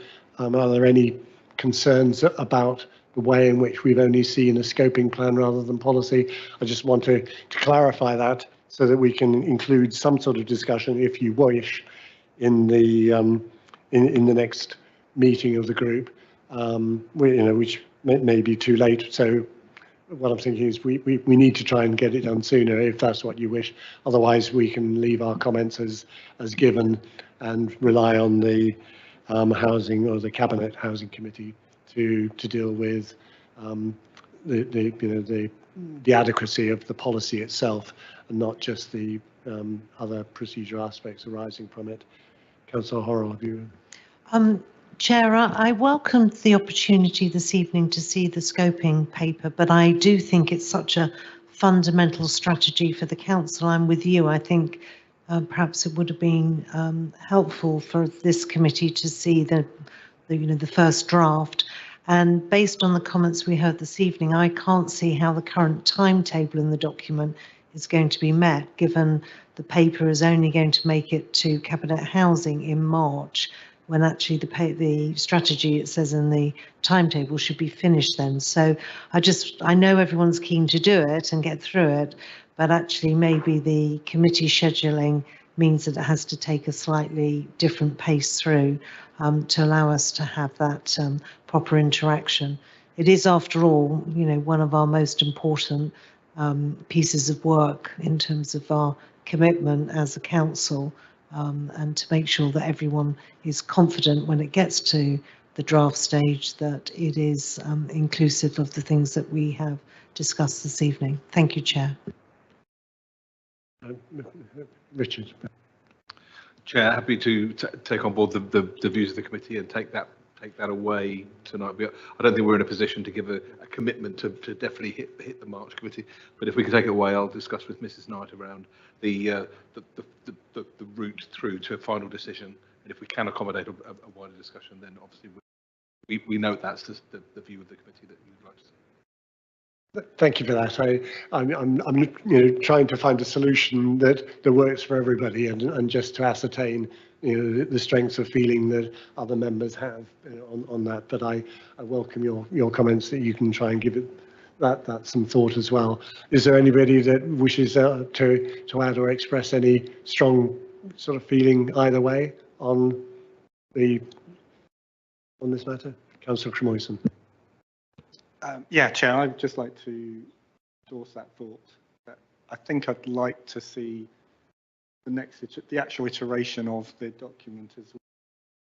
I'm a little bit unclear about the relationship between this committee and the cabinet, the housing cabinet committee, as to whether maybe the next place to go to would be the cabinet housing committee.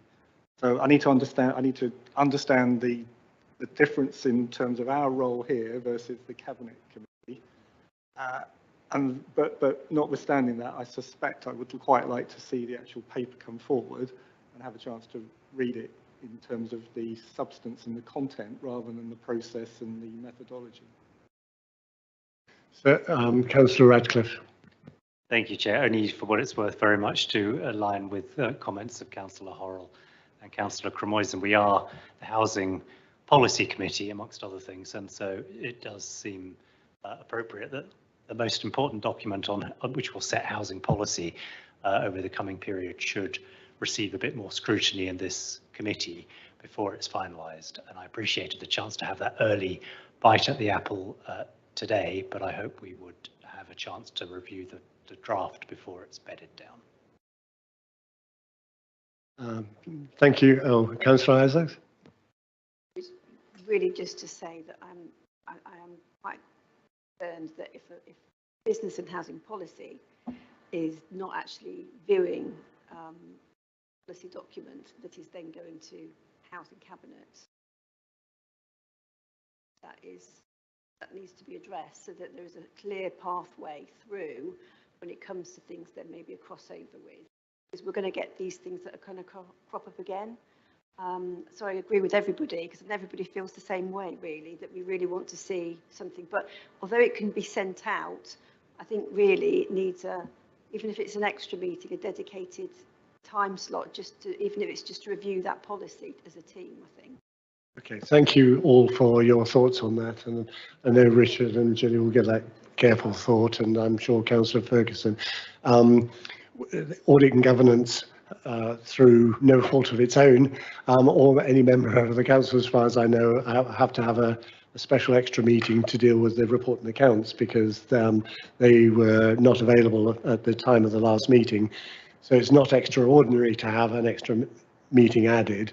And maybe that if you're prepared to attend and it's the World Cup's all over by that time, we can have a special meeting just for that item. But I know that has an impact on officers, and I'm sorry for that.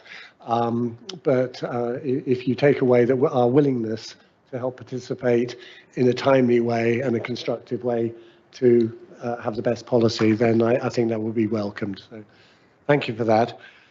So I conclude tonight's business with just one last matter which I wish to make reference to, and that's very much to thank Richard Botham for his contribution throughout my time at the council and before that, and his participation in the meeting and meetings, our meetings, and your constructive efforts to support us. I'm just very grateful to everything that you've done on behalf of us and the city council as a whole and residents of the district. So I wish you all the best in your very imminent retirement. It's something I think that I'm enjoying now, and I hope you enjoy the same yourself very shortly.